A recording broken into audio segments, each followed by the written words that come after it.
Bismillahi wassalatu wassalam ala rasulillah sallallahu alaihi wasallam. Kabajamtoota majlisul aalaa, kabajamtoota dura bu'oota bulchiinsa magaalaa teenyaa kan sababa nuuf taatan jaarmee diin keenyaa, kabajamtoota horee ijaarsa majlisa keenyaa, kabajamtoota haadha abbaa keenya, kabajamtoota keessummoota keenya, kabajamtoota barattoota keenya. Assalaamu alaykum warahmatullaahi wabarakaatu. Janna hundi keenya salaamtaan jalqabnaa dura qobbii teenyaa. La ilaha illallah Muhammadur Rasulillah. La ilaha illallah Muhammadur Rasulillah. Majlisa jaarrachuu farra waliin dhuftan kan fagoo falaalaa. Waa toltee hireen teessanii, waa tolee carraan keessanii. Ashkurulillah.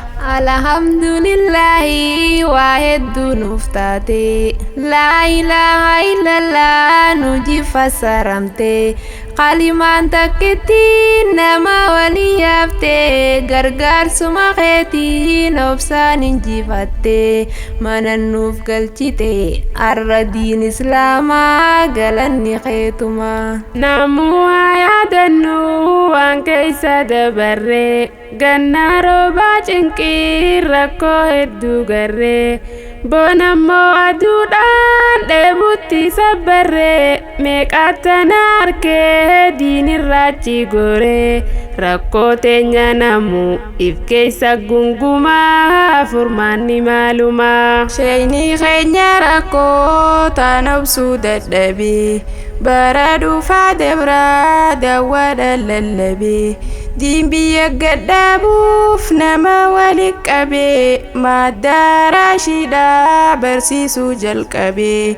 Rabbiin fadlii isaatiin nuuf arjoomuuf deemaa milkii ganda lamaa. La ilaha illallah Muhammadur Rasulillah. La ilaha illallah Muhammadur Rasulillah.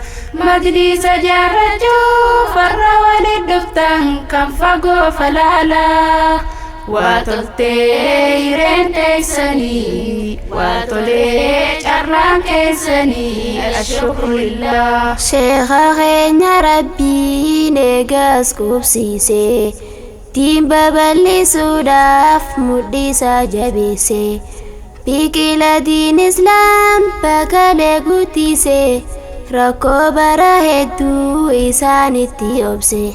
Keessoota isaa eebbisuudhaaf deemaa hiree wal faanumaa. Keessummaa kabajaa kaasin nu argamtan.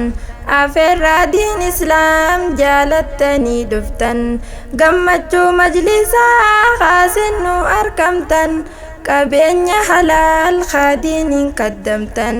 Arkachuu maabteessan milkii ganda lamaa abshir jaahumaa. Dargaggoof shamarran yaa firii qacalee. Rabbi sin haa kaayuu bootaa sin hin malee. Rabbi sin haa godhuu jeenaa fi hayyullee.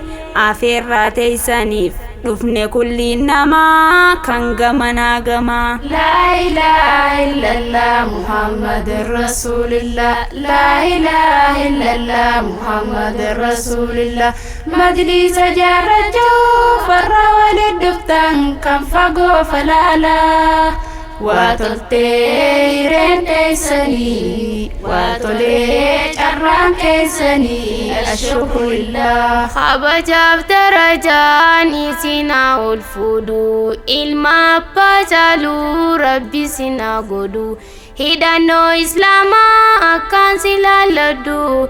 Rabbiin sinaa godhu irra caalaa namaa. Qeebala rabbumaa, qeebala rabbumaa. Urjii lafa keessaa ulamaa islaamaa. Diinumaaf yaaddoytan galgalaa ganamaa. Beekaan lafa guutee kan baratu eenyumaa. Saaniyoo ilmoo didee dirqiidhaan elmamaa. Ilmoo yoo dhuguu diddee furmaanni si maalumaa.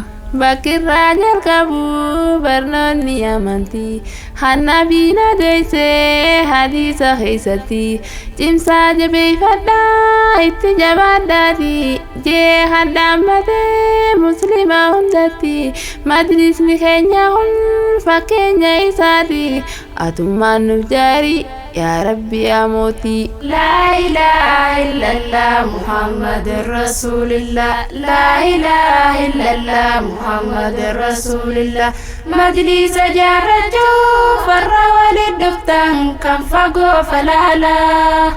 Waa toltee hireen keessanii waa tolee carraan keessanii ashkurullah.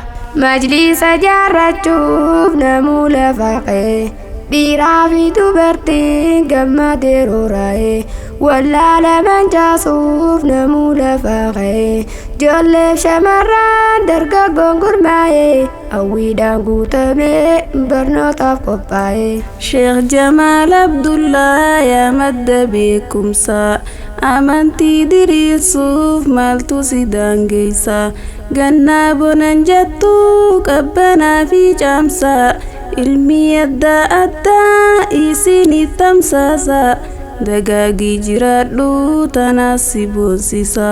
Baay'ee sin jaalannaa ulamaa teenya majlisa nuuf jaaruun kun gammachuu teenya galata argadhaa haadha abbaan keenya sababa teessaniin akka walit dhufan baraayyoonni keenya diin islaam bartanii borukka barsiiftan tana kaayyoon teenya. La ilaha illallah Muhammadur Rasulillah. La ilaha illallah Muhammadur Rasulillah. Majlisa jaarrachuuf warra waliin dhuftan kan fagoo falaalaa.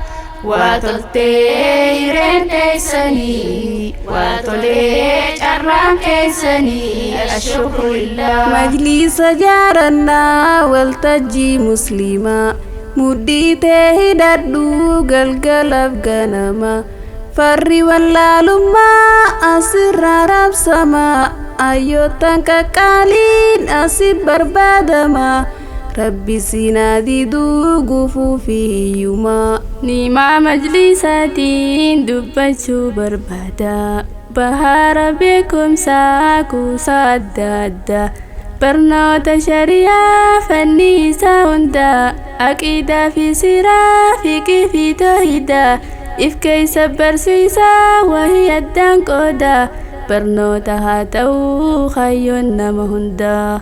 Yaa barattoota keenya miina dhageeffadha dhaamsa hafuun taaneen isinit dhaammadha wanni booda nu aanse beekumsa dhabuudha barnoota diinii fi idilee baradha yoo san beekamtanii taatan dorgomuudha karoora baafachuun jireenya mo'adha. Barnoonni khaliqaa waan lama barsiisa akkaataa makhluuqaa nama agarsiisa nama waa baratee hojiisa beeksisa baratee bahamee nama agarsiisa nama diin hin beekne dukkana jiruunsa.